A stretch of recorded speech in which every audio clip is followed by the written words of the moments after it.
You guys wanted long form content. Long form content is what you're gonna get. So we're still figuring out a lot. Okay, we've got a lot of lighting situations happening here. Over there, I literally just had to take a lampshade off, and we're just going with a brighter light over there. I don't know. I figured that as we're getting started with YouTube videos, I thought that I would start off with my top 10 books that are like 6 stars works of art. This is different than 5-star. Okay, this cannot be conflated, the two of them. These books are separate tier. Okay, these are God. Almost all of these are fiction. No, that's a lie. 2 of these are nonfiction. The rest of them are fiction. I'm not gonna have any particular order for these. I'm just gonna kind of get into it. If you are doing our rereadables book club on Fable, this is the book that we're doing next, and I'm very, very excited about it. If an Egyptian Cannot Speak English by Noor Naga. This is such a unique format. So this is kind of telling the story. I don't know if I can say any of this without giving it away. This is a story of 2 people, girl who grows up sort of as an activist in the United States. She's Egyptian, and she's very passionate about the causes that are impacting Egypt. She moves down to Cairo, where she falls in love with this revolutionary type of man who is very complicated. Definitely check trigger warnings too, by the way, because it's pretty dark. But the way that she processes and experiences this relationship is just so complex and interesting, and I think there's just so much depth. And it's pretty short. It's less than 200 pages. Like, come on. You can knock this one out really quick. It was really good on audiobook as well. Yeah, very big fan. So I'm super excited to get to this one. I want to annotate this copy because I got it in a physical copy, having done it on audiobook. So this is one of my favorite books on audiobook, which is saying something. For it to like really resonate with me, only having done it on audiobook, come on. I think the book that is most closely associated with me as a person is When We Lost Our Heads by Heather O'Neill. I have been ranting and raving about this book since last year. I read it in January of 2024, and it has probably remained my #1 favorite book ever. It's historical fiction, so it's about these weird little girls growing up in Montreal who they're both kind of privileged, one more so, and they kind of have this little twisted connection. They're best friends, and then they are bonded together by this really traumatic experience that happens.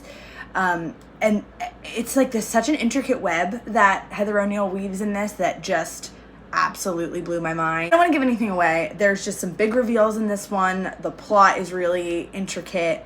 This just blew my mind, and I was also connected to the characters. It was kind of a full package for me. Obsessed. I read this one twice in 2024, and I'm gonna read it again this year. I'm crazy. Then I have Almond by Sanwon Pyeong. This one is translated from Korean, and I sometimes find translated books to be a little bit clunky. Like the translation can just be a little bit difficult, I think, sometimes with Asian languages. I've noticed that with like some of my books that are translated from Japanese. For some reason, there's something about the language that doesn't click. And I think you have to have a really good translator. So I loved this one. Yoon-jae loses his grandmother and his mother in this very traumatic experience, and they're kind of the only 2 people that understand him because he has alexithymia, which is basically a small amygdala, and it has reduced his fear and his anger responses, so he kind of doesn't have those. And so it's kind of him navigating life on his own as a person who doesn't experience those 2 feelings.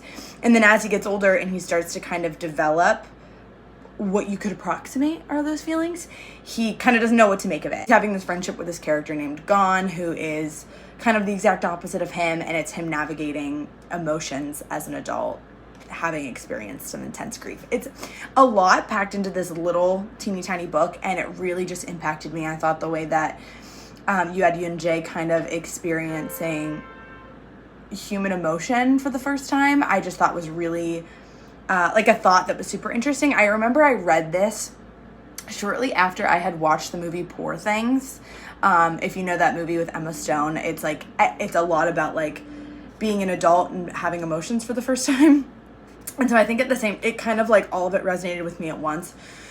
Really, really good. Okay, this one, as I was picking out books, I kind of wasn't expecting to pick this one because I don't usually think like, oh, this is one of my very, very favorites, even though I do love it.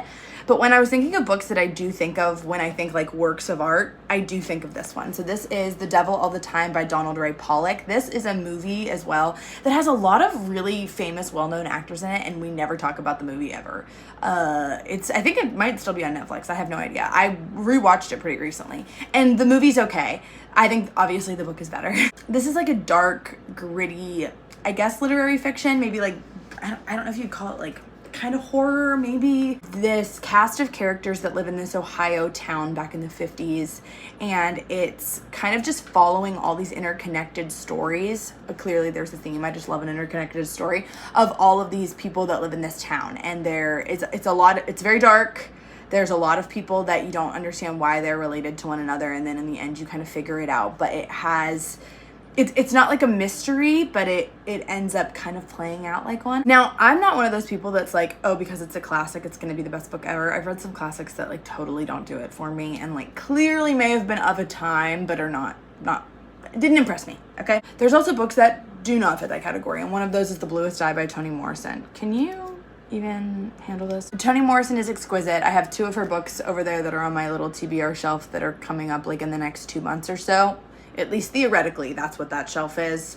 Does it usually play out that way? No, but I want to do The Song of Solomon and Paradise are coming up next, but The Bluest Eye is probably my favorite of hers. I also did love Beloved, but I think this one's probably my favorite. So this is about a girl who essentially her biggest dream is to have blue eyes.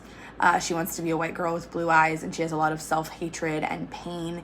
Check your trigger warnings, because this one was like, it's very dark. It has like some elements in it that like are taboo to discuss. Any thoughts? Okay. This is basically just kind of, I don't want to say a coming of age. I guess it's kind of a coming of age story of this girl who's navigating all of this adversity in her young life while having this desperation to have blue eyes. The writing in it is just gorgeous and like sucks you in, and I think really makes the pain of this incredibly raw and real. I'm talking a lot about Naomi Klein. I discovered her this year. I'm obsessed with her. This is the hardest book to explain. We did this one for our Weird Girls Reading Weird Books book club, and I think it was really a good pick for nonfiction because it is weird and really hard to explain. But Naomi Klein is a journalist. She is a researcher, and she writes about climate, and she writes about tech, and she writes about politics and all of the things, right? Really, really smart, very well educated, all of that. She's also closely associated to this other woman named Naomi, who is even looks similar to her, and she's kind of just her polar opposite, and it's her falling down the rabbit hole of always being closely associated with this woman who happens to be the polar opposite of her, who, kind of ends up being this conspiracy theorist, anti-vaxxer, anti-information kind of person. Okay, Cleo is coming into frame. Oh, there she is. Hello. She's like, the setup here is different. Okay. Hey, honey.